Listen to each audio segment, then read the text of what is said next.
Good morning, everybody, and welcome to another edition of Your Gardening Week. I look forward to lots of good conversation today, lots of good gardening information.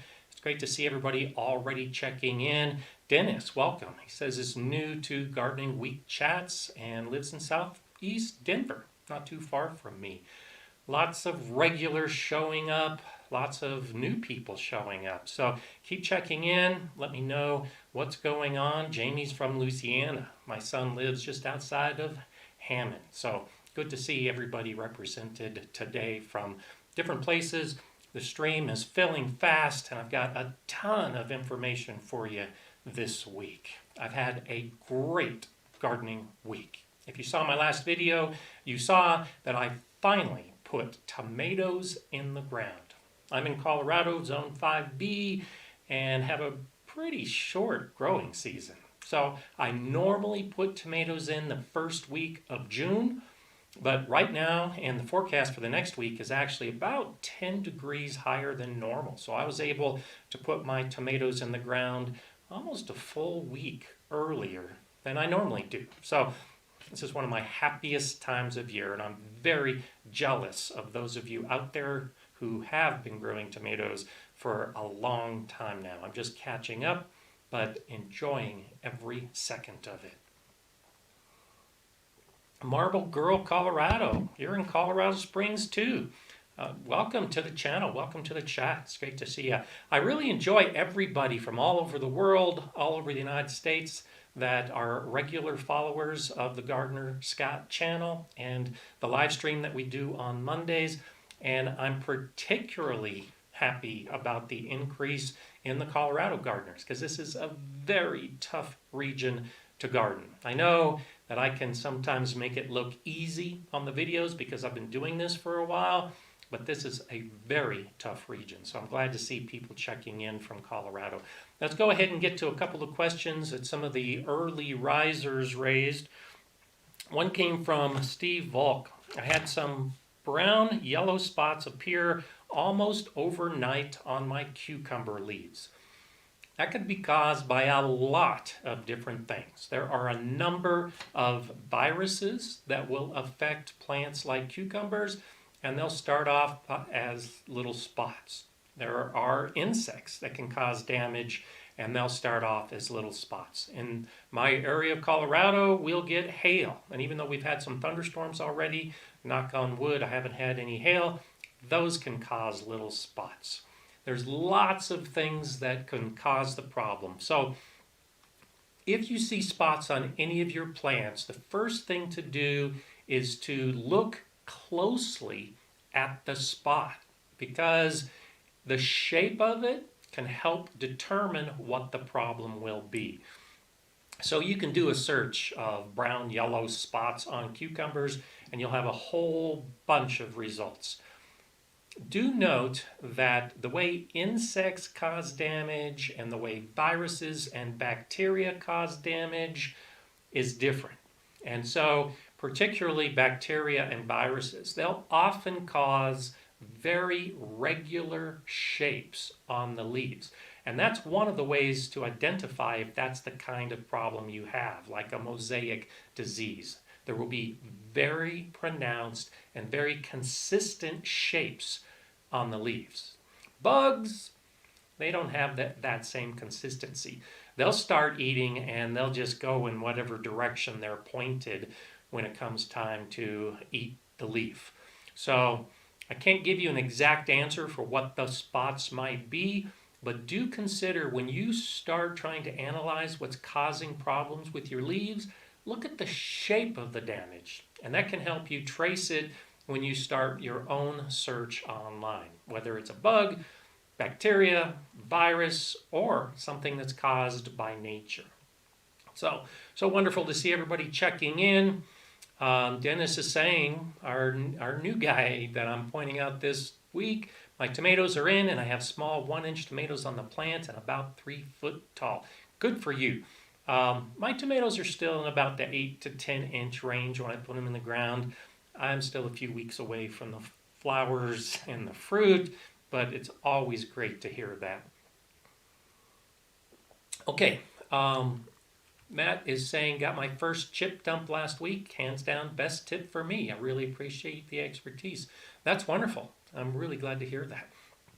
Let's go ahead and jump to another one from Samina Irfan this week. My tomato leaves are turning yellow and I can't figure out what the problem is. I fertilize twice a month with kelp and fish. Please help. The first help I can give you is stop fertilizing. You don't need to fertilize twice a month with just about anything in your garden. You can easily over-fertilize, just like you can over-water and it damages plants. If you over-fertilize, it can also cause damage to the plant. What happens when there's too much fertilizer in the soil, particularly of the nitrogen, the phosphorus, and the potassium, the plant isn't able to take up many other nutrients that it might need. It basically overdoses on some of those macronutrients and it can't absorb the micronutrients. One of the first indications is that the leaves will start turning yellow. So don't get on a regular fertilizer regimen. Instead, only fertilize when you know your soil is deficient in certain nutrients, and only fertilize when you realize that your plant needs it.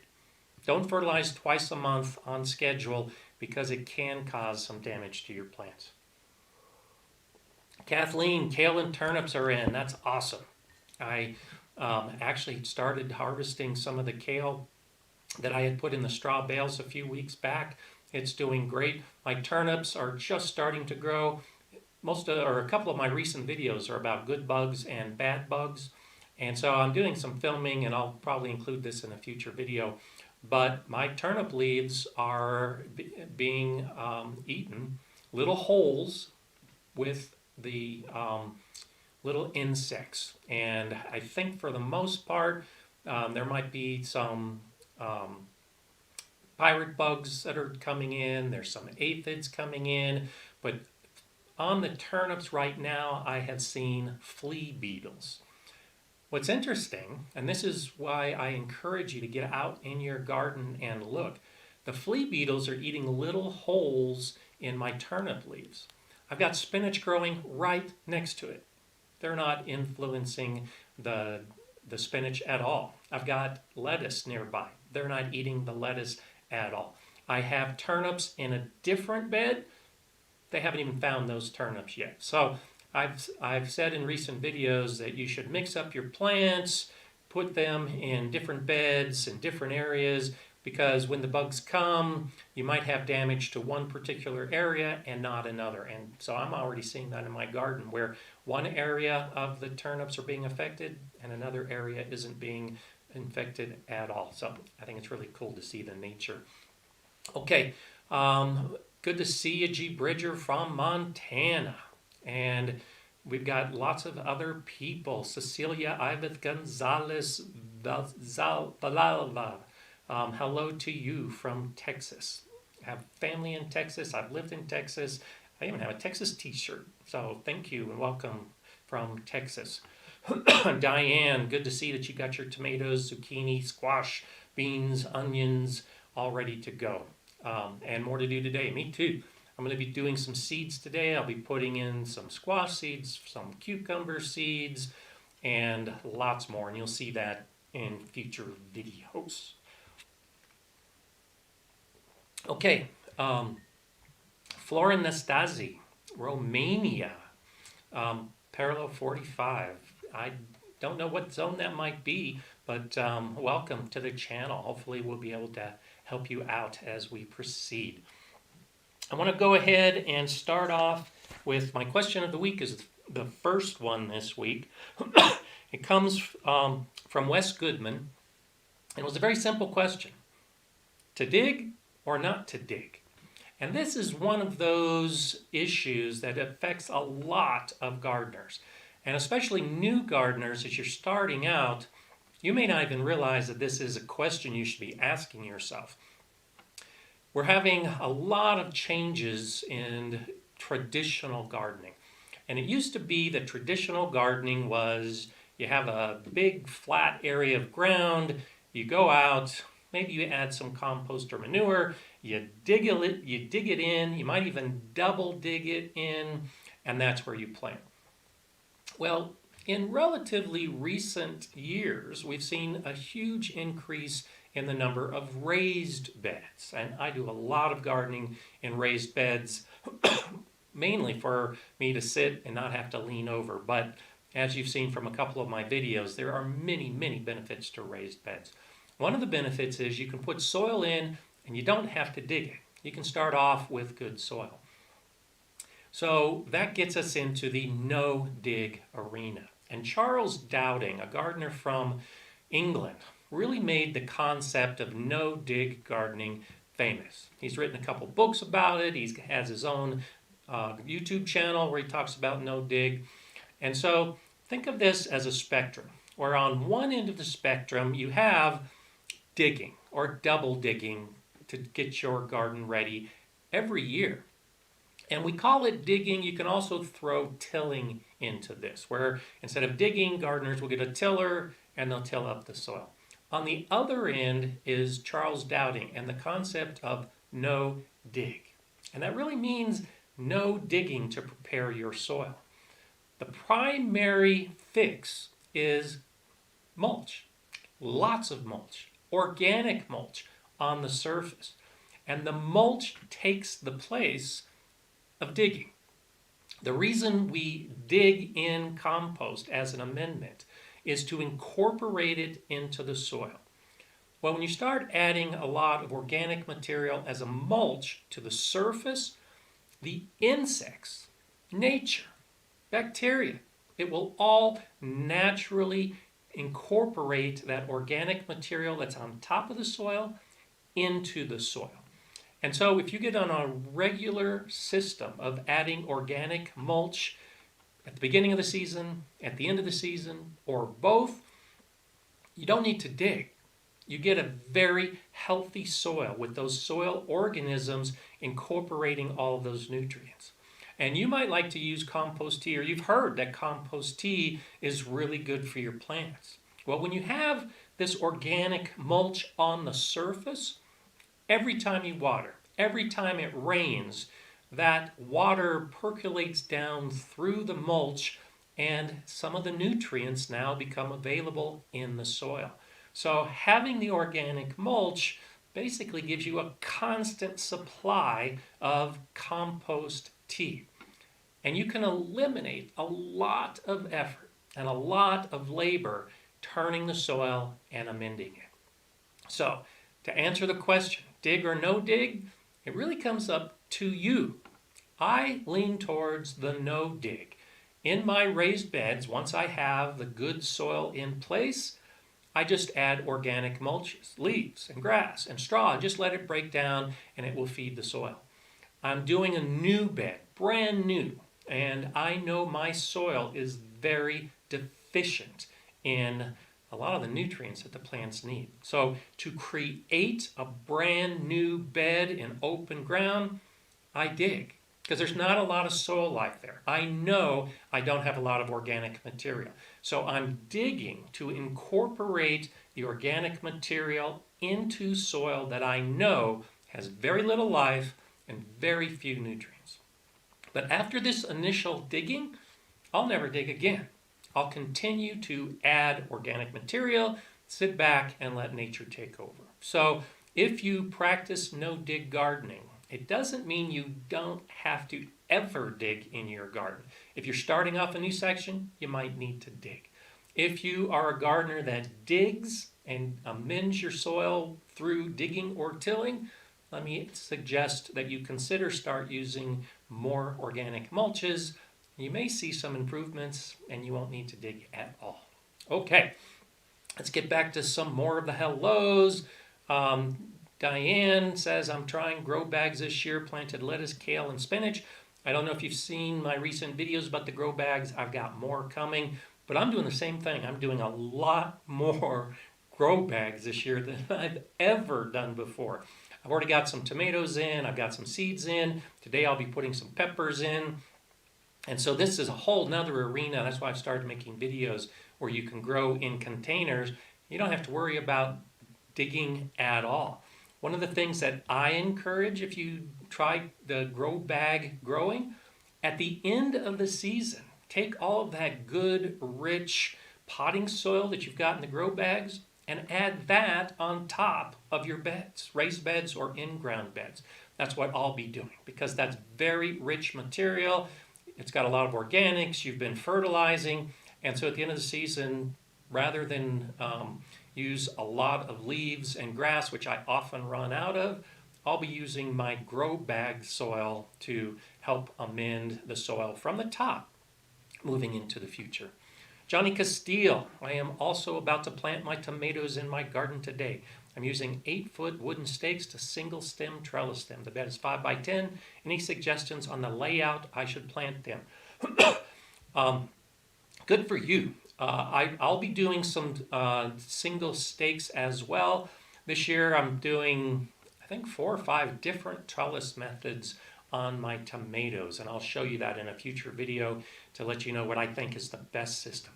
When you do a single stem trellis, you can get away with planting your tomatoes much closer together.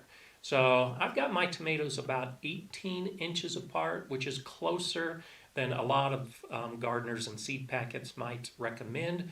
And so when you put your stakes in the ground and put your tomatoes at the stake, and do put the stake in first so that you don't disturb the tomato or the plants when it comes time to starting the trellis. So put your stakes in, then put your tomatoes probably about 6 inches away from that stake, just because the stem will end up getting pretty big and thick and the branches will be growing and the roots will need lots of room. So 6 inches or so away from that stake. And then I use twine to direct the growth of the tomato stem vertically up the stake. And if you space your stakes out about 18 inches apart, plenty of room for the plants to grow. If you put them in a line, the stakes and the plants, you can also put a board or twine or wire across the top of the stakes. And now when you direct the tomatoes vertically, you don't just have to direct them straight up the stake. You can actually use that top piece with additional twine and help direct some additional side branches in some of that area between the stakes. So definitely grow up the stake, encourage some of the sideways growth between the stakes, but it can be a very effective and efficient way to grow your tomatoes. So I look forward to hearing what you have to say in the months ahead as to how successful your trellising was. The Prepared Trucker's asking, what do you do when the beds get full? That's a good question. I usually start another bed, but it depends on what you're growing. If the beds are full, then I'm assuming that you have plants that have yet to fruit or they're not ready to harvest. You might need to thin them out. You might need to prune them a bit if it's too full. If there are plants that are getting old and past the point of harvest, pull them out and either give room for other plants to grow or maybe start some new seeds in the area where you pull the plants out. This is a real good opportunity for a lesson. If the plants are too full, then consider about what plants you put in and how many plants they are, and then in the future you might adjust your plan to not put so many in so it doesn't get too full. It really comes down to what you're growing. I have a lot of spinach. You might have seen that in a recent video that is overgrown, and I've already been cutting that out and pulling some of those plants because in that area it's too full. It's starting to move into the area of the peas and the lettuce that I have nearby. So in that case, I'm just pulling out some of the plants and then cutting them back dramatically to give space to the others that need to grow. Okay, let's get to another question from last week. Remy LaRoque asked, what's your point of view on slow release fertilizer? As I always say, before you use fertilizer, know whether you need fertilizer. So that's the first thing right off the bat. Slow release fertilizer is intended to be incorporated into the soil. And then over a period of time, it releases the nutrients to feed the plants. It can be a great thing if you know your soil is poor, because it is a slow release. It incorporates those nutrients over a period of time and can be very effective, because plants will absorb some of the nutrients and then they'll absorb some more of the nutrients. And so over a long period of time, the nutrients are always there. So I do encourage slow release fertilizers if you know the soil is deficient. Whether it's organic or synthetic is totally up to you and your philosophy about gardening, whether you want to use an organic product or a man-made product. But either way, yeah, I use slow release fertilizers and I think they have a place in the garden. Another question from last week, Annie in, bonjour from Montreal. Can you confirm your grow zone? I often find the videos do not mention that.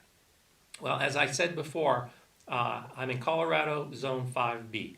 But I want to encourage, as a result of this question, that as you watch videos, not just you, but everybody, don't be so concerned about the zone of the person that's releasing the videos. Because as I've said in other live chats, when you're growing tomatoes, when you're growing cucumbers, when you're growing your summer vegetable plants, it doesn't matter what zone you're in. So if you find a gardener that you like to listen to and they have good information, well then take in that good information. It doesn't matter whether they're zone 8.5B or zone 5A. Planting a tomato is pretty much the same. Harvesting a pepper, pretty much the same, regardless of the zone. When it comes to perennials and lots of those other plants that have to survive a winter, like trees and bushes, sure, zones matter. And in almost all cases, when I have those videos, I'll talk about my zone and what the plant is appropriate for. But I'm not going to mention in every single vegetable video what my zone is, because it just doesn't matter. And a lot of other gardeners aren't mentioning that either, because it just doesn't matter. Okay, nice to see everybody still coming in. Diane, thank you so much for all the information that you pass back and forth. And you as well, Heidi. There's so much good information. Good to see you again, the Mrs. Marvel. And good morning to you as well, Chad. I appreciate your gratitude for this. This is fun. It really is. And yes, as soon as this is over, I'm getting into the garden to do more gardening activities. But I really enjoy in the garden having the idea that as I put a tomato in the ground, I have the thought, I wonder how many other gardeners are out there putting tomatoes in the ground at the same moment. And as I'm harvesting, I often think we're just a big world of gardeners and we all have the same mindset. And in some situations, maybe our minds are even connected. So I like to feel that connection between gardeners. Even if we're not side by side, I know that every gardening task I'm doing, there's another gardener out there doing the exact same task. So I like doing this because I like enlarging our garden world.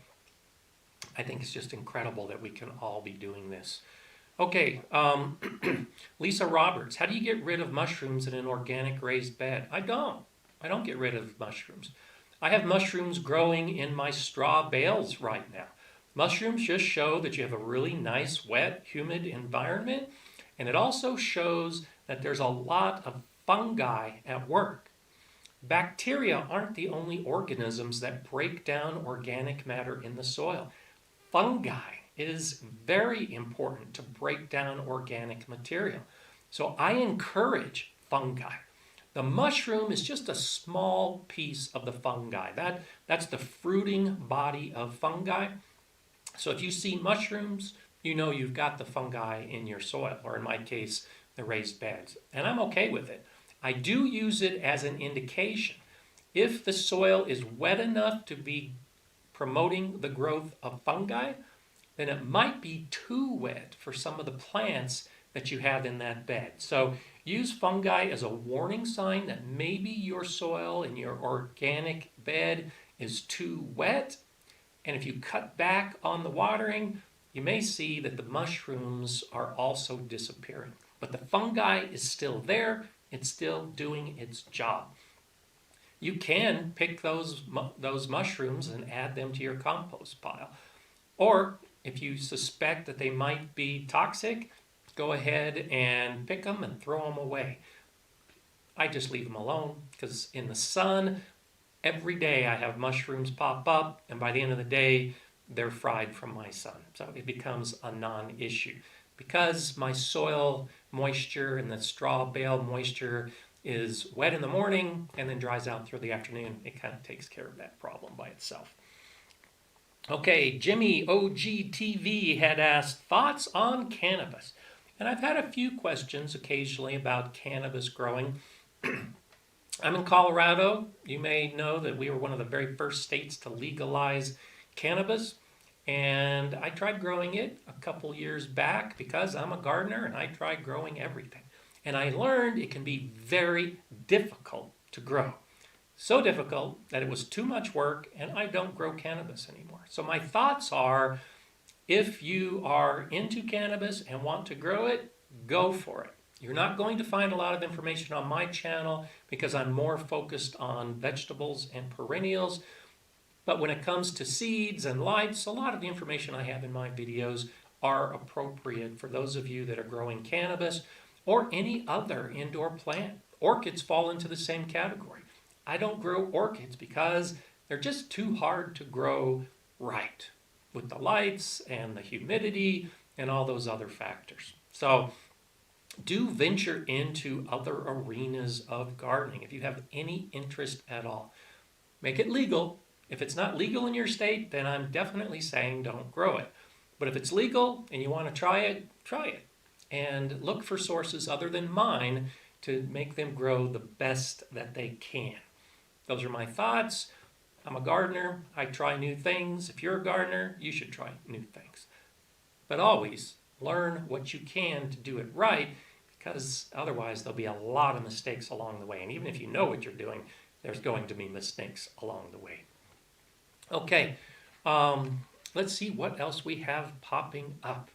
Yeah, MH is saying treat cannabis like a flower, not a vegetable. Absolutely, and that's why you'll see in grow operations, they're focused more on the blue light wavelengths or the red light wavelengths at different periods of growth, because different wavelengths of light do affect plants differently. So if you're trying to get a particular type of growth early or a flower and bud growth later, you're going to need different types of lights. Again, too hard, which is one reason why I don't do it. Okay, Amanda Fairbrother has a question. We have a 10 by 5 raised bed and are trying to grow melons and squash vertically, struggling with designing a trellis system that will allow us to reach the middle. A 5-foot wide bed is a little wide. That's one reason why I suggest 4 feet wide as the max width, and you might be discovering that. I use cattle panels a lot. You can check out my how to trellis tomato video, and I show my tomato trellis made out of a cattle panel. I use those in my raised beds, and I have complete access. And they're very strong. They can hold squash, they can hold tomatoes, they hold cucumbers. The cattle panel is a really thick gauge steel, and that's one reason why I like them. The video that I just released last night, and I'll have others that I mentioned coming out about trellising, shows a vertical system with the cattle panel laid using T-posts. And so in your bed, 10 by 5, you might look into a system like that. So go ahead and look up that video about growing great tomatoes from seed to garden. And I have T-posts and then the cattle panels strung between the T-posts. I like the cattle panel because it's very strong and its weight helps hold everything in place. You could do the same thing with any other type of mesh or wire, but it's a good way to get the plants growing vertically. the T-posts and the cattle panels very strong. So if you're growing cucumbers and squash and plants like that vertically, you can drape them through the cattle panel, that really thick wire, and that's why I like to use it. If you use something that's like a plastic mesh, there's a lot of those kind of systems out there. I don't think they're as good for those heavy vertical plants because they just don't hold them really well. So there's a couple ideas. Go ahead and see those videos that are in my library, the most recent one just from last night, and see if that gives you some ideas for trellising vertically. I also use a TP system, and so consider this as well.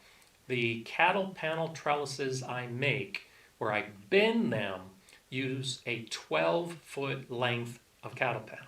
Well, they come in 16 feet lengths. So I have to cut off 4 feet from the end to get the most stable trellis. I'll then take those 4-foot sections, wire them together at the top, and make a little teepee that I can put in the bed. And a 5-foot wide bed, you could get quite a few of those teepees in that length. So consider that as an option. Again, I show a lot of that in earlier videos. Okay, let's go ahead and move on to another question from last week. Thomas Glasscock had asked, I'm thinking of planting an orchard and using Hugelkultur for the terracing. What do you think? Would disease be a problem? I think it's a great idea. You could use some of the bigger logs to form the trellis and then use the Hugelkultur to develop a lot of the nutrients. Unless you're using diseased wood, I think you've got almost no concern at all, or should have no concern about disease. Now, if you're trying to grow apples and you have diseased apple wood, well, then don't use that in your Hugelkultur. But other than that, use any type of wood and branch that you've got to help form that space, create your trellises, and then go for it. I think it's a great idea. And if you don't know what Hugelkultur is, it's basically a system where you're burying logs and branches so that they'll decompose, kind of like slow release fertilizer over a very long period of time. It helps retain moisture in the soil. It's a European method that's been around for a very long time. And that's how I fill my beds. And I do have a video on Hugelkultur if you want to dig into it deeper. Laura Bahena, thank you so much for that super chat. Have you grown watermelons in your area? How do they do? What varieties? Thank you for all you're doing to help us gardeners. Yes, I have grown watermelons in my area. And it depends on the variety as to how well they do. My growing season is about 130 days, give or take a little bit.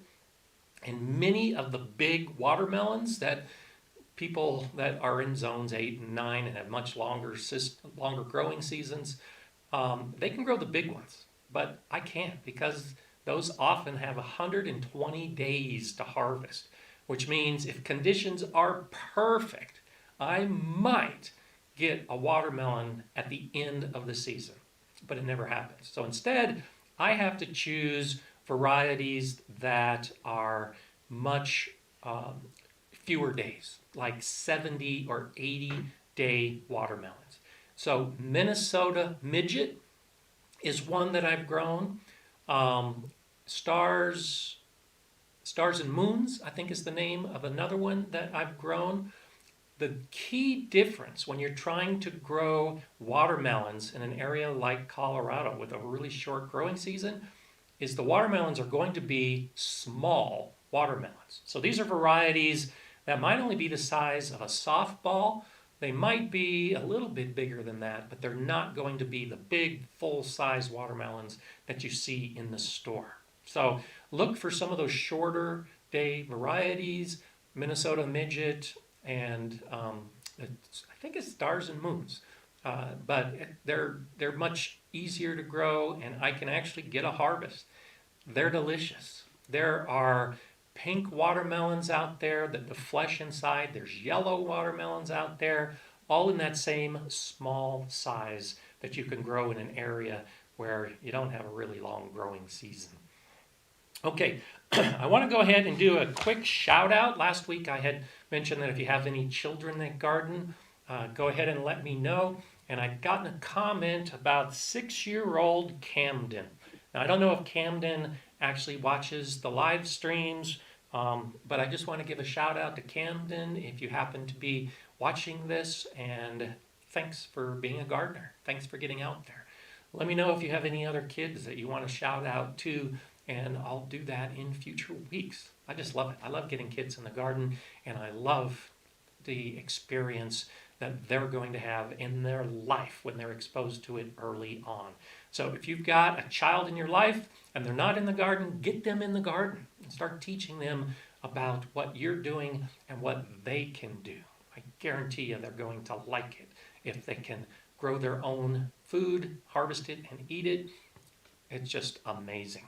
Okay, there you go. Sugar Baby, Dixie Graham is mentioning another variety. Yes, I've grown Sugar Baby melons before, and they also do pretty well in my area. Thank you for putting that in. Oh, I see Marble Girl also has some Sugar Babies.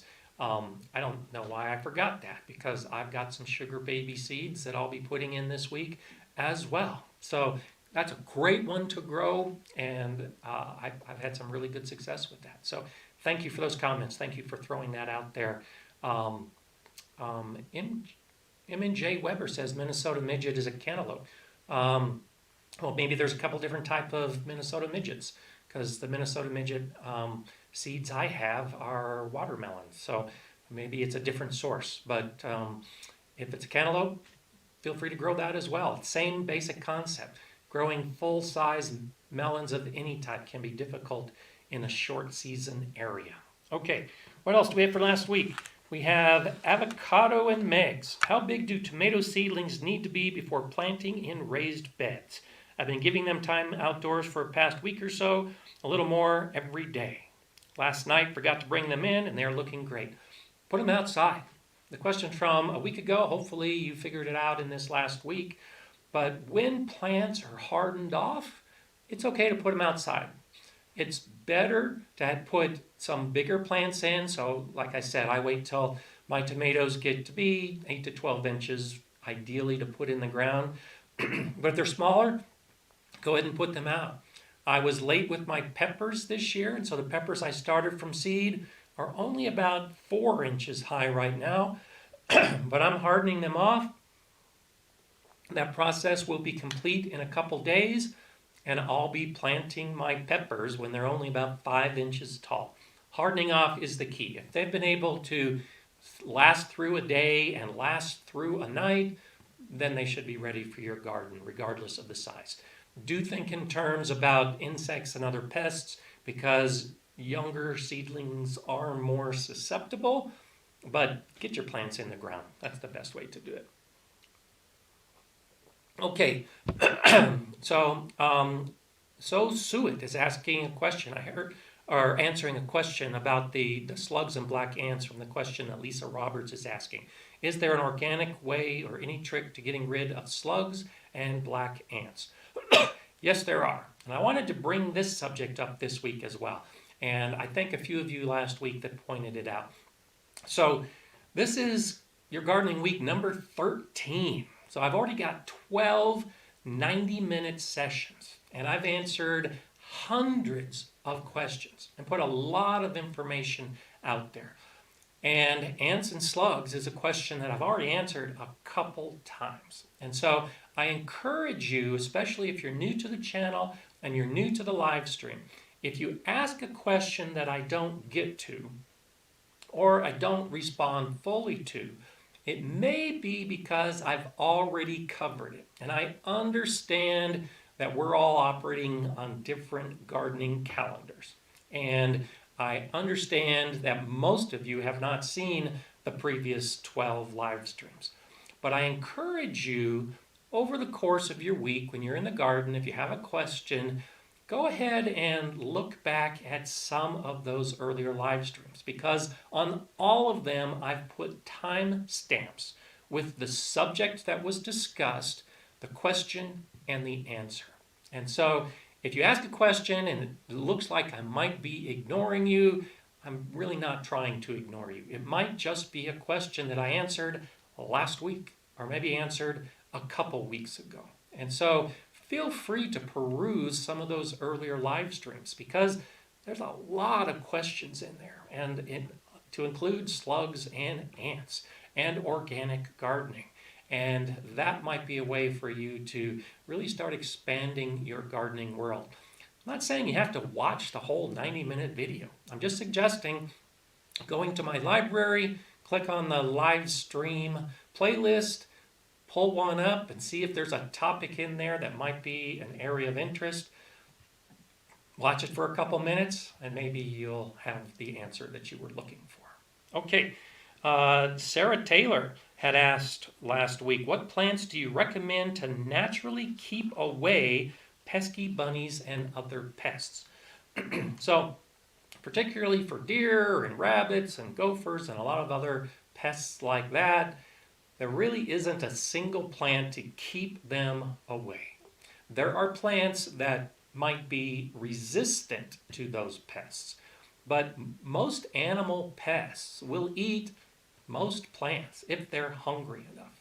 Now, certainly, there are plants that rabbits will not eat as an initial preference. And so if you look at daffodils, for instance, I've got a whole bunch of daffodils growing in my front yard because rabbits don't eat daffodils, typically. They also typically don't eat crocus. But we had a very, very dry spring. We've just started getting rain this last week. And so crocus, a plant that rabbits normally don't eat, my rabbits were pretty much chowing down on my crocus because there wasn't a lot of other options out there. Because the rains didn't come and things weren't growing.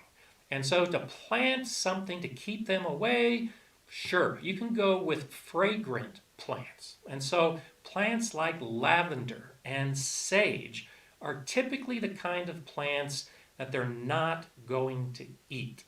And other plants that might have little thorns on them, like barberry bushes and raspberries and thorny blackberries.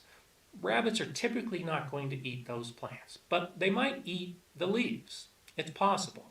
You can try to put plants like that, the very fragrant plants, the thorny plants. There are plants that are very thick succulents. Rabbits may not eat those. You can put those as a border around your garden, and that might help deter some of these pests, but it's not a foolproof method. I've been experimenting with different things on the ground, like pine needles, to see if maybe I could put pine needle mulch in my pathways and see if that might deter rabbits at all because of the sharp points of the pine needles. It had absolutely no effect whatsoever. So these pests are going to do what they want to do. You can try to deter them with plants, but I really can't give you a magic formula because I don't know of any deer-proof plant. I don't know of any rabbit-proof plant. I don't know of any gopher-proof plant. I don't know of any mole-proof plant. If they're hungry enough, they're going to go ahead and eat it. Go ahead and do a search for Rutgers University, and they've got some really good information to give an idea of what the plant is and what resistance it has to different types of pests, particularly deer. Jace Noble, thank you so much for that super chat. I have a problem with stink bugs eating my corn. Have you ever had that problem? And what did you do to get rid of them? I haven't had a problem with stink bugs eating my corn. I have had stink bugs in the garden. And if you don't know why stink bugs are called stink bugs, if you step on them or squish them, they emit an odor that is usually not pleasant. And the way I deal with stink bugs is I'll usually take a little bag. If I know that the problem is stink bugs, I'll take a little plastic bag out to the garden and I'll just pluck them off. These are the kind of things that when you see an initial infestation, if you can pull off the stink bug and throw it in a bag, you're going to greatly reduce their population. And then start looking for any eggs or any other sign that there are pests that are maybe going to start attacking the weakened plants. and take out the eggs, take out any other pests you see. But as I've said in a couple recent videos, the big solution is to start just improving the environment of your garden. Make it biodiverse. Encourage birds. There are birds that eat stink bugs. There are also other insect predators out there. So start growing grasses, start growing flowers to encourage the beneficial insects. Now, I realize most of those beneficial insects aren't going to come until next year, but start doing that this year so that next year you don't have to worry about the stink bugs in your corn. But this is a real good way to use the mechanical methods. Pluck them off. Now you've got a bag full of stink bugs. You can just throw them in the freezer. You freeze them to death, and then you can throw them away or throw them in your compost pile. So there's really no magic solution. It's unusual for stink bugs to eat corn, I think, and that's why I say if you can just reduce their population right now, once the corn plants get bigger, you're probably not going to see much of an issue at all. Okay, let's go ahead and get into our lightning round questions that have come over the last few weeks that I didn't get a chance to offer, and now I'll give a bunch of them to you here very quickly. Joe Douglas asked, what plant will pair well with hostas? Now, hostas are a shade-loving plant, and so what pairs well with hostas are other shade-loving plants. So look at ferns, and do ask other gardeners in your area because humidity does play an important role. Ferns are often a really good match for hostas, but my dry air and low humidity means ferns don't do particularly well in this area. I also like some other ground covers you can find. Heuchera is a plant. It's not necessarily a ground cover, but it's got beautiful flowers. It can handle a lot of shade. So look for shade-loving plants, and almost all of them will do well with hostas. Bruce Gordon, what would you recommend for raised beds made with wood to reduce the possibility of wood rot? So you can use a wood preserver on the inside and the outside, and they do make eco-friendly wood preserver that you can use on the inside and out.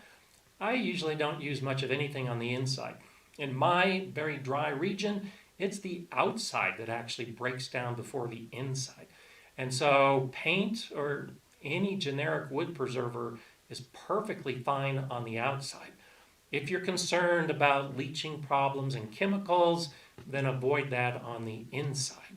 But usually there's a balance as far as the weathering with rain and snow and wind on the outside, and then the moist soil on the inside. And I find that it works pretty much that the inside breaks down at about the same as the outside. So believe it or not, I don't do a lot of protection of the wood. Little occasional wood preserver on the outside if I have an extra gallon sitting around, but I figure the wood is going to break down at a relatively consistent rate. If you're in a very wet region, then you have the opposite problem, and the inside's going to break down faster. So in that case, consider lining the inside of the bed with some type of barrier, like a plastic or a fabric, that will help the decomposition of the wood slow down. Troy Munzer, what would shredded cardboard be a good mulch? Possibly. It is a nice organic material. Worms actually like cardboard. A lot of times they like the paste that is used to make the cardboard, so it can really encourage some soil activity. I'm not a huge fan of cardboard as a mulch, shredded cardboard, because in my area we have a lot of wind, we have really hot, dry days, and all it takes is that wind coming up after a hot, dry day, and that top layer of cardboard is probably going to dry out very quickly and then blow away. So I prefer to use shredded cardboard in the compost pile just because it doesn't work in my area. But in a wetter region, go ahead and consider using it. I would go ahead and mix it with something else, like maybe a wood chip, so it's less likely to blow away. Egocentric Homestead, what about planting grapevines against a house? And this was in reference to Espalier, which is a method of growing small trees, often near a fence or a house. And so I just started an espalier next to my house last month, and you'll see a future video on that. Grapevines you can do the same thing with. You just have to realize how big the plant can get in future years. The trunk of a grapevine that is old will rival the trunk of a tree.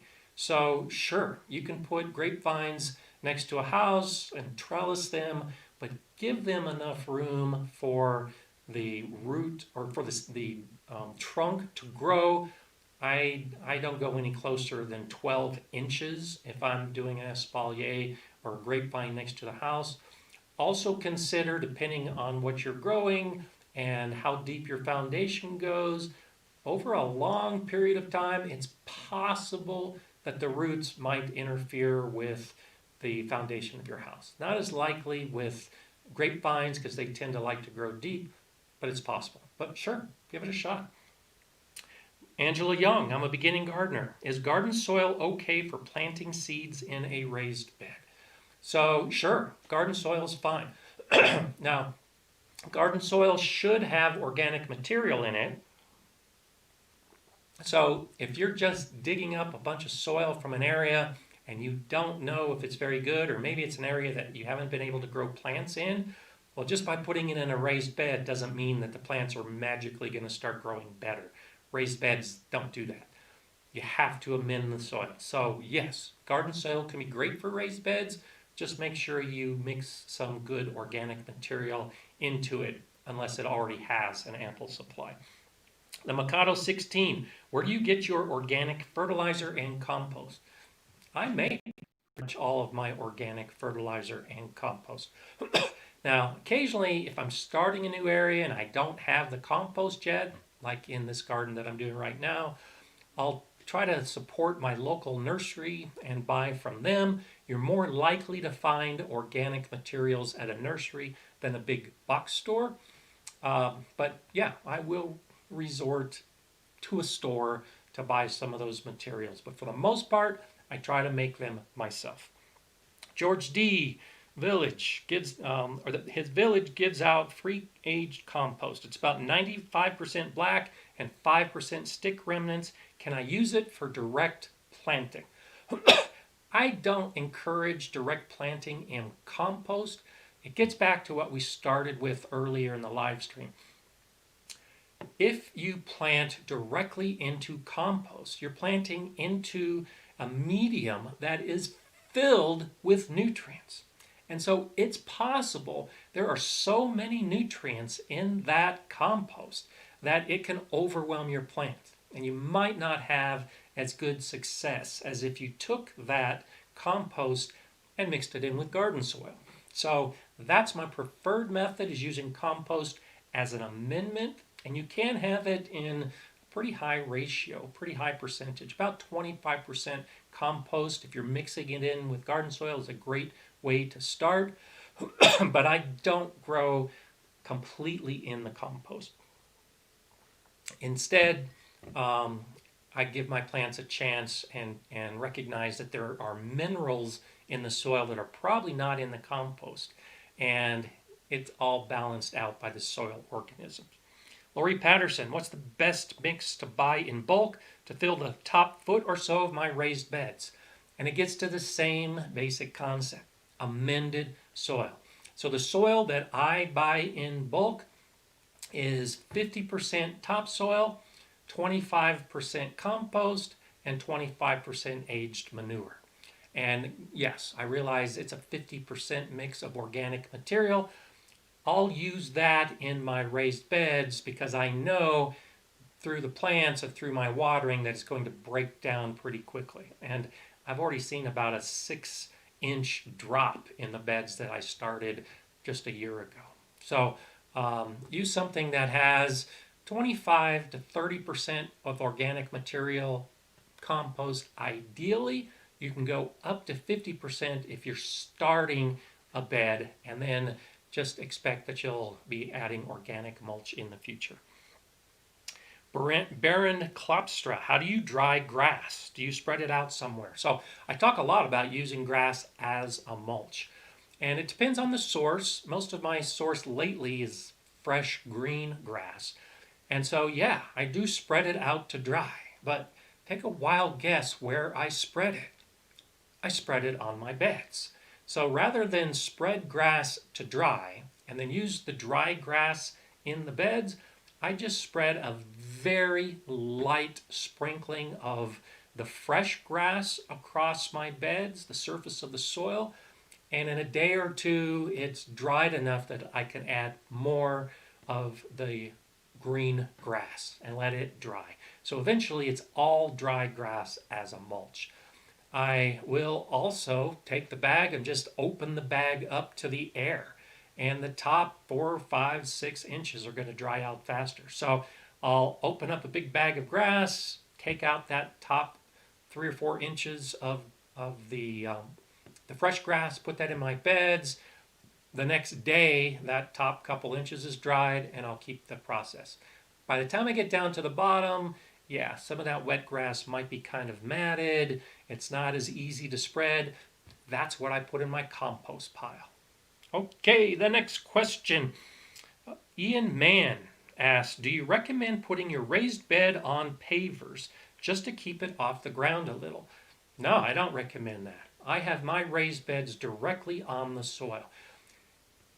Now, I like the contact with the soil and the native soil and the soil that is in my raised bed. I'm in a dry area, and as I already stated, I'm not that concerned about the wood rotting.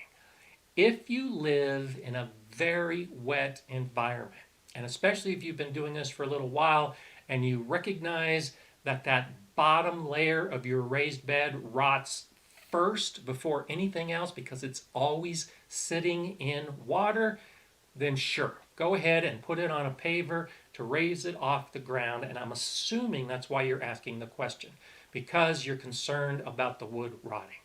But I'm a little concerned about the wood bowing out because I grow in high beds, usually a couple layers of the wood.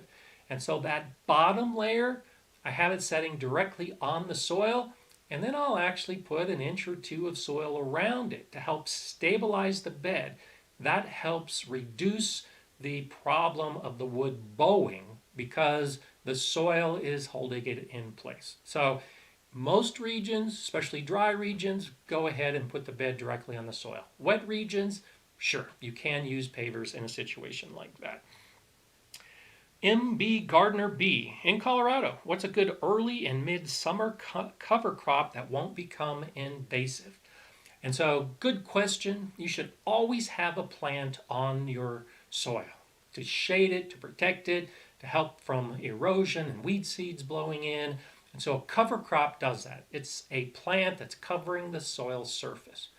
My favorite is a plant that I often sow in fall, and that's hairy vetch. And in many cases, it'll stay evergreen depending on how harsh the winter is, but if not, it sprouts very quickly in the spring, and that's my primary spring cover crop before I start putting plants in. And I've had that in the beds that I built last year. Just this week, I pulled out the vetch because I was putting other seeds in place and because it was starting to encroach on some of the plants that I had put in last month. So vetch is my favorite, but as far as midsummer, I just grow my normal garden plants. I don't think in terms of cover crops during the primary growing season. I'm putting in the lettuces and the tomatoes and the cucumbers and everything else, and they will eventually grow to the point that they're shading the soil and they're covering it and doing all of the things that a cover crop might do. You can still grow vetch during mid-season. To keep it from becoming invasive, pull it out or cut it off before the flowers form and the flowers turn to seed. So that's an ideal one. There are also different types of peas that are intended as cover crops. I don't grow as many of those, sometimes late in the season. Okay, Lady Shamblin, what's your favorite way to store your collected seeds? Is there a storage of seeds you would not use? My favorite way is to reuse little jars. So those little jars of relish or those little jars of horseradish. I save those jars. That's my favorite way to store the seeds because I can see the seeds. I can put a label on the jar, and it stores very well. I'll then also put in a little desiccant package like you get from electronics, that little silica packet that they probably already throw away. I save those and put them in with my seeds. The reason I do that is because this plays into what you shouldn't do. So you shouldn't store seeds that are not dry yet. So don't store in plastic, don't store in glass if the seeds aren't completely dry yet. I'll usually use a paper bag as the initial method for storing seed. And I'll keep them in the brown paper bag for a couple months to help ensure that they're dried out. Then I put them into the jars with a little bit of desiccant just to make sure that if there's any moisture at all that are still in those seeds, the desiccant package will absorb it. Oh, well, Austin, when I water, I've noticed that the soil is moist on top, but when I dig a little bit, the soil underneath is dry. What am I doing wrong? Am I not watering enough? First off, you're not doing anything wrong. This is exactly what you should be doing. When you water, you should check the soil moisture. Don't just water and assume that it's going down to the roots. So congratulations to you for checking the soil. That's exactly what you should be doing. Now that you know the soil is dry beneath that top portion that you're watering, get it moist. So water, let it soak in for half an inch or an inch, whatever your normal method is. Then water again, and it'll soak down a little bit more. Then water again, and it'll soak down a little bit more. You might want to water 3 or 4 times a day to get the soil moist to the depth where the roots are. Don't worry about your plants. If you've got plants growing in that bed, you're not overwatering them. What you're doing is getting the soil moist at the level that the plants need the moisture. And so, very common problem. Gardeners think, oh, I've watered. If I water a second time, I'll be overwatering my plants. Don't think in terms of watering your plants in a situation like this. Think in terms of watering your soil. And you need to water as much as you need to get your soil moist. And we're talking 4, 5, 6, 8 inches deep because that's where the roots are growing. Once you get your soil moist down to that depth, apply a mulch on the surface. That will help keep all that moisture from evaporating. Now you can go back to a relatively regular system of watering where you can just water the top, and that will be enough to maintain the soil moisture and give the plants everything they need. But kudos to you for physically checking your soil in the first place. We should all be doing this. And I've got a video coming out very soon that'll be talking about how to water your garden. And the key point is you're watering your soil and you have to make sure that it's watered down to the depth of your roots. Lona Anastopoulos, why is straw a good mulch, but yet it kills weeds and not seeds?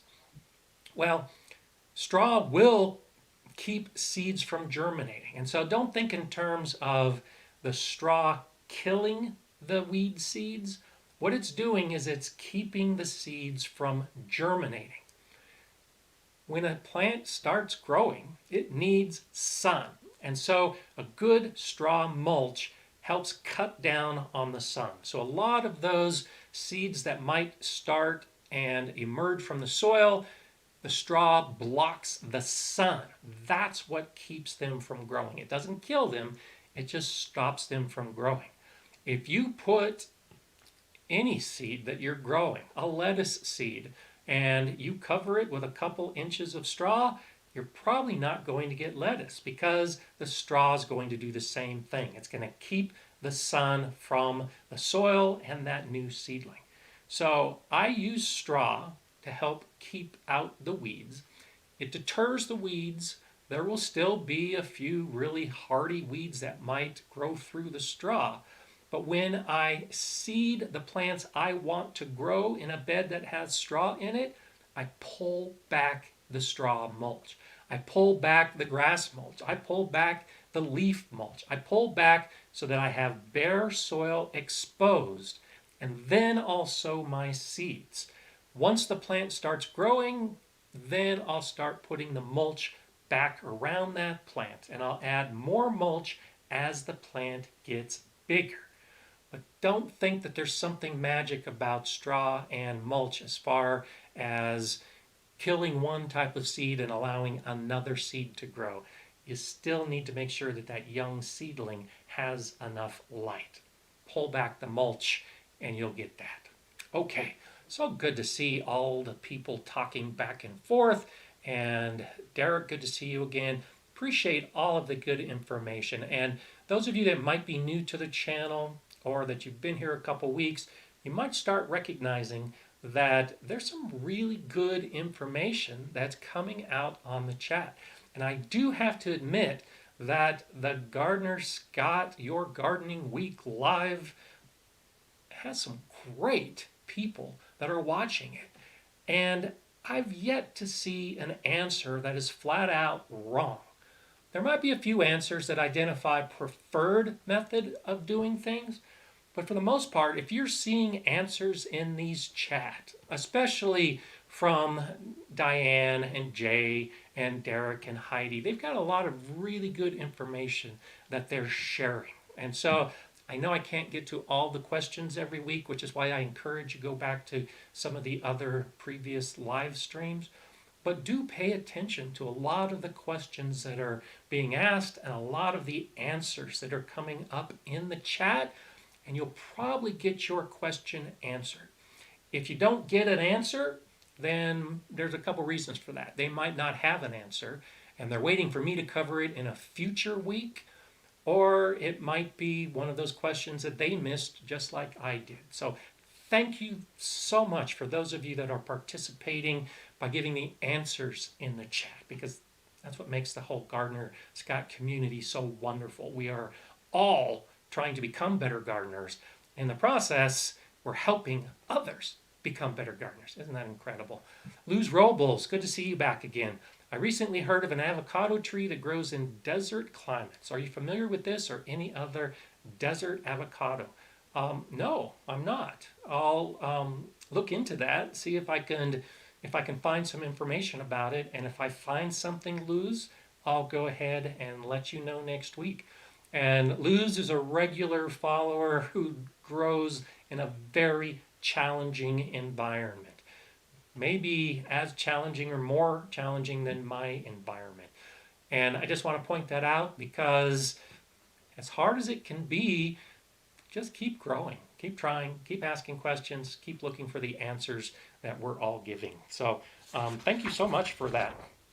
Let's go ahead and move on to another one. And I really wanted to highlight this one from Sandy last week. My 8-year-old strawberry bed went belly up. All the plants turned brown and crispy. Any ideas? Absolutely. They got old. Strawberries typically have a 3-year life cycle. So when I grow my strawberries, I grow with the plants I put in the first year on the left third of the bed. And then I'll let them grow, and if I put new plants in, usually sister plants from the first year plants, I put them in the middle. And then the following season, I'll fill out the right side so that I create a 3-year cycle. It varies a little bit by the variety of strawberry, but you'll get some fruit in that first year. You'll get the most fruit production usually in the second year. And you'll still get some pretty good fruit production in that third year. But after that third year, when I've harvested and the plants are starting to be played out, I'll pull out all of those strawberries in their third year and start the cycle over again. Because in the fourth year, you might get a little bit of fruit. But beyond that, especially the 5-year point, The plant is just old. Strawberries will not keep producing year after year. So consider that. It's hard to do, especially when you've been harvesting strawberries for a long time. It's hard to pull out a plant that's still alive.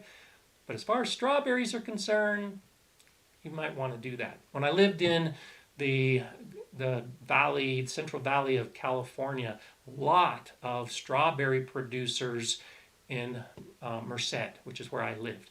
And they would actually dig all the plants up in the first season. They'd put everything in a row. They would harvest the strawberries and they would dig everything up and put all new plants in. They wouldn't go through a 3-year cycle. They were getting to the point where the strawberries were producing the maximum amount, and rather than waiting for a substandard season, they just ripped everything out and started all over again. So the professionals do it. You can do it in your garden to get the best results. Okay. MH is asking, but will older strawberry plants still make runners? They might, yes, but those runners will take time. And so those runners are the ones that I'll use. And so in that 3rd year of growth, I'll actually take those runners and I'll put little pots all the way around that strawberry plant. And I'll anchor with a little garden staple the runners into those little pots so that they root. And then when I pull everything out, I'll put those same plants in. But just like the fruiting, those older plants are going to start sending out fewer and fewer runners. So I've gotten as many as 20 little potted plants from the runners of a good, healthy 3-year-old plant. I'd encourage you to go ahead and do the runners while the plant is still healthy and then start over the process, than to wait till the 4th or 5th year where there might be a few runners and no fruit and you've wasted a couple seasons. Chris Harold, this is another good question I wanted to answer this week as well. Will our coneflowers we started from seed bloom this year? Probably not. Most perennial flowers that we grow from seed will take an entire year before they flower again. So I just put in some coneflowers this last week of plants that I started from seed, and I know that this year is the time for the plant to grow nice and strong, develop a good root system so that it can make it through the winter, and next year I'll have flowers on my coneflower plants, my echinacea. There are many perennial flowers that follow that same process. There are many of the flowers we grow in our gardens, the perennial flowers, that might be biennials. And so Rudbeckia is a plant that's often a biennial. We call it a perennial, but it really means that it seeds and grows in the first year, it flowers in the 2nd year, and will drop more seed. And then in the 3rd year, the plant's going to be faded. It probably won't even come back at all, even though we think of it as a perennial. There will be some flowers that will give you, or some plants that will give you flowers in the 1st year.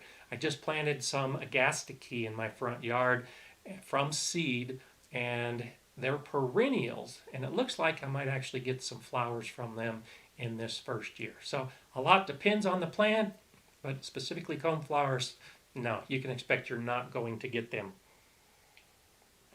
Okay, and let's see if we have anything popping up. I also wanted to talk about growing herbs from seeds because this plays into the same basic idea. A lot of herbs take a very long time to grow. And I had a number of you that have asked in the last couple weeks about dill seed. And you've tried to grow dill and it just doesn't happen. A lot of herbs are very, very hard to germinate from seed. I do find that they're better to start from seed indoors because the conditions are a little more controlled. So if you're trying to grow herbs outside from seed, it can be very difficult to get them to germinate. And then when they do germinate, they might not be as hardy because it takes a long time for them to grow, and they're very susceptible to pests when they're young. And so dill is one of those plants, it's really kind of odd. When I buy a package of dill seed and sow the seeds, I have terrible germination rates, but some of the plants will grow. I almost always let the dill flower and then seed, and I'll save those dill seeds. Whenever you save seed, it's almost impossible to get every seed off of that plant. And so a lot of those dill plants will naturally drop their seed. It seems like every single one of those plants end up germinating and growing the following season. And so if you want herbs to grow, I suggest go ahead and let them flower and let them seed, because they just seem to grow naturally better than I can do it artificially. Just realize it's hard, keep trying it, and hopefully you'll have success. I'm adding a lot of herbs to my garden, and these are plants that I'm not even planning to use in my kitchen. But as I've mentioned in the recent insect videos, they're wonderful at attracting the beneficial bugs. So grow a lot of herbs, grow them just in random areas of your garden, spread some seed, hope that some of them will start germinating and growing, and then in the future you don't need to worry about it at all, because they'll just keep coming back year after year in most cases. I also want to talk about insects some more. We started talking about spots on plants, and I want to throw out the idea of row covers. I talked about this when I was talking about how to keep some of the bad insects out of your garden in a recent video. And that's to actually start putting barriers up around your plants. Most of us want to plant as soon as we can, like me. The soil and the weather conditions are perfect right now, and I want to get seeds into the ground. Well, this is also the time of year that the insects that want to eat those little seedlings are emerging from the soil. And so if you plant as soon as you can, the insects are going to be there to eat as soon as they can. And one of the ways to kind of cut the cycle of these pests that eat your plants is to put up hoops over your beds and cover those hoops with a fabric row cover. That will keep the insects off of your plants during the critical phase when they're germinating and growing and they're susceptible to some of this insect damage. So by putting a row cover over your brand new plants, well, they're not even plants yet, the seeds, before they even become seedlings, go ahead and consider that now. Another option, if you don't have hoops and you don't have row covers, is to just wait a couple weeks. By waiting 2 or 3 weeks to put your cucumber seeds in the ground, you may be able to fight off cucumber beetles completely, because you've broken their life cycle. They're looking for your cucumbers when they emerge, and the larva starts looking for something to eat. And if there's no cucumbers, they're not going to find anything to eat. They're going to die out.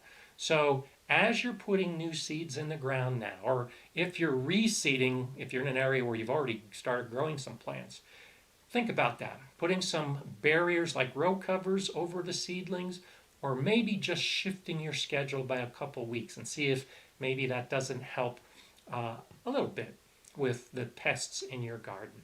And then this one area is another one that I've mentioned before. I've kind of alluded to it a couple times today, and that's soil testing. Don't be in such a big hurry to fertilize just to fertilize. If you haven't done a soil test for your garden, I suggest you do it now. Even if you got plants in the ground, even if you're moving forward in this growing season, go ahead and get a soil test done so you have a baseline, so that you know if you even need fertilizer at all, or if you need a specific fertilizer because your soil is deficient. That's why I will be fertilizing my plants this year, because I know my soil is deficient until I can get enough organic material built up within it. So this used to be one of those say as I do, and I didn't necessarily follow my own advice. This year I'm following my own advice, and I'm already seeing that it's showing some good improvements in my garden. So soil test, soil test, soil test, do it. Okay, How to Garden says, hello, Gardener Scott. Well, hello, How to Garden. It's good to see you on this channel. I appreciate all the information, a lot of hellos passing back and forth. Heidi's very active today. Thank you so much, Heidi. Denver 1865 is also another gardener with some great information and experience that's being shared. So thank you for sharing the information. Salvias are magnets for good insects. Absolutely. I said that is my one of my favorite plants for attracting insects. And I think they glow with ultraviolet colors. The butterflies and the bees can see. The salvia actually relies a lot more on the color, the blues and the purples. That attracts a lot of the insects. The ultraviolet, and yeah, do some searches on this. Do some investigating this week about ultraviolet flowers and how the ultraviolet light attracts the insects. Because particularly for larger flowers, there are some that may look like it's all white to us. But under ultraviolet light, it's incredible. There's actually like a little runway that lights up on some of these white flowers that the insects can actually see where to land and proceed into the flower to get the pollen and nectar, and in the process, pollinate the flowers. So ultraviolet light is just a fascinating area of flowers that I just really enjoy looking into. Okay, let's start talking a little bit about philosophy. This is the time of the live chat where I talk a little bit about how I garden, why I garden, my general Gardener Scott philosophy. And I like to share this with you to help you develop your own philosophy. I'm not at all saying that you should garden the way Gardener Scott gardens, because my garden is different than yours. But my philosophy may help you in your gardening journey. And I encourage you to start developing your own philosophy. And today I want to talk about time. And just take your time. When you garden, just relax, enjoy the journey, and take your time during the process. And one of the reasons I wanted to talk about this week is because I'm going to have a video coming out at the end of this week where I show you what I've accomplished in 1 year in my garden. It was exactly a year ago today that I moved into this new house. And I went outside on day one and started walking around and thinking about what my garden would look like. It took me 1 year to get to the point where I planted tomatoes in my garden. Take your time. We all want to do it right now. And yes, you can look at my videos about container gardening, and you can start growing cucumbers and peppers in 5-gallon buckets or grow bags right now. But as far as the garden and how you're growing in the future, it takes time. It takes time to develop. It takes time to build. And it takes the patience.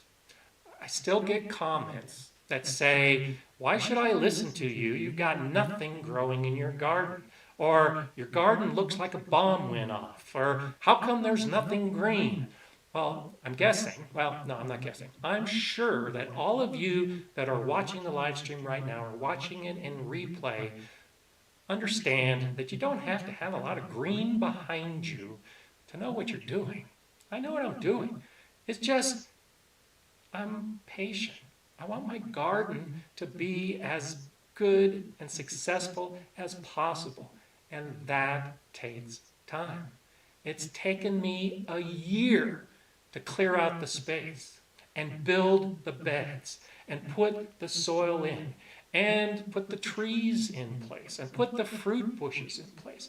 And now, after a year, I'm finally growing the cucumbers and the tomatoes and the lettuce and all the rest of the plants. Take your time. Don't be in such a hurry. And I also know that a lot of you have really enjoyed the progress that I've been showing in my videos. From nothing to now, I have 12 beds in my backyard, and I have dozens of plants. I've got 12 fruit trees in my backyard right now. It's a slow process, and I've been sharing the growth with you, and I'll continue to share that. It's just incredible the support that you're giving to look at my bombed garden and realize that you're still sticking around because you're listening to the information and not the visual. But soon, the visual will be there because I took my time. I did it right. I took the steps needed to build the garden to the point that it's ready for the success. Because if you rush yourself and if you put plants into soil that's not ready yet, the plants probably aren't going to do well. If you take the time to get the soil ready and then a year later put the plants in, well, instead of having to deal with an entire season where you don't know what went wrong, now you can deal with a season where you can be assured that things are going to go right because you put the bed where it should be and you amended the soil in the way that you should have and you started the plants from seed like you should have. And then you've transplanted them the way that you should have. And then you start taking care of them the way that you should. And it's so much better to just take your time, get it right, and then enjoy the plants. Even if that means sitting out a season.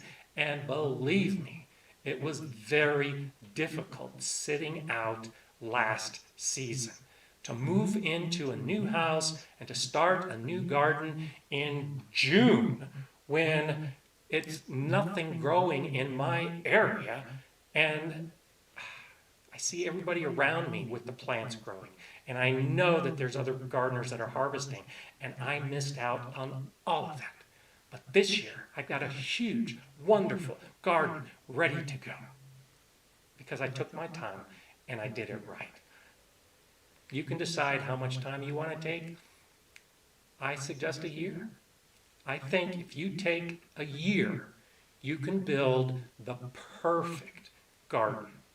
Most of us, especially if you're just new to gardening this year and you've already started putting plants in, you know that you're already probably trying to learn what you did wrong. If you can wait a year, wait a year. I know that's hard. I know it takes patience. I know it takes a lot of fortitude to be a gardener and not garden. But ultimately, I think it'll be beneficial. Wait till next year. I still have another year of garden growth. Things that I want to grow that I can't grow this year. I'm growing a lot this year, but there's stuff I still am not able to grow because the beds aren't ready or the structures aren't ready. So I've given myself another year to get to the point where I'll put those plants in next season, next summer. Have some patience, give yourself some time, and I think in the end, you'll appreciate the results. I want to go ahead and give a shout out to Jim Ward. Thank you for that super chat. Thank you for the dancing bird with a cup. I'll go ahead and take a drink. I appreciate the super chats. I appreciate the super stickers. It's so wonderful to see. Let's see if there's anything else that's popping up that I need to answer right now. Heidi, thank you so much for you spending your time today because I know you are very active and I know that you are gaining from what I can offer, but I also gain from your comments as well. So this is a two-way street. And sure, I know a lot about gardening, and that's why you're here. That's why maybe you've been watching on replay. Maybe that's why you went to one of the videos and looked at the timestamp to find something that I mentioned in weeks before. Yes, I've got a lot of information to throw out there. But when I see a lot of these answers that are popping back and forth from Heidi and Jay and all the others, believe it or not, I learn. I learn from everybody. There's always something new I pick up in these live chats just from the comments and just from the answers. So I appreciate all of what you are saying because it helps me become a better gardener and it might give me an idea for a future video or a topic to bring up in a future live stream as well. Carla Garner, thank you for that that super chat. It's greatly appreciated. Again, thank you to everybody, because I wouldn't do this if it was just me. I don't enjoy just talking to a camera to hear myself talk. I enjoy talking to a camera to hope that I can have a little bit of impact on other gardeners from all over the world. So I want to thank you for that. I look forward to seeing all of you next week, because the audience continues to grow. And if you didn't see the entire 90 minutes, go back when the replay hits and catch up on what you miss. It will take a couple days to get the timestamps in place, but they'll be there in a couple days. Thank you so much. I hope you have a great gardening week. I look forward to seeing you next week. And as always, I'm Gardener Scott. Enjoy gardening.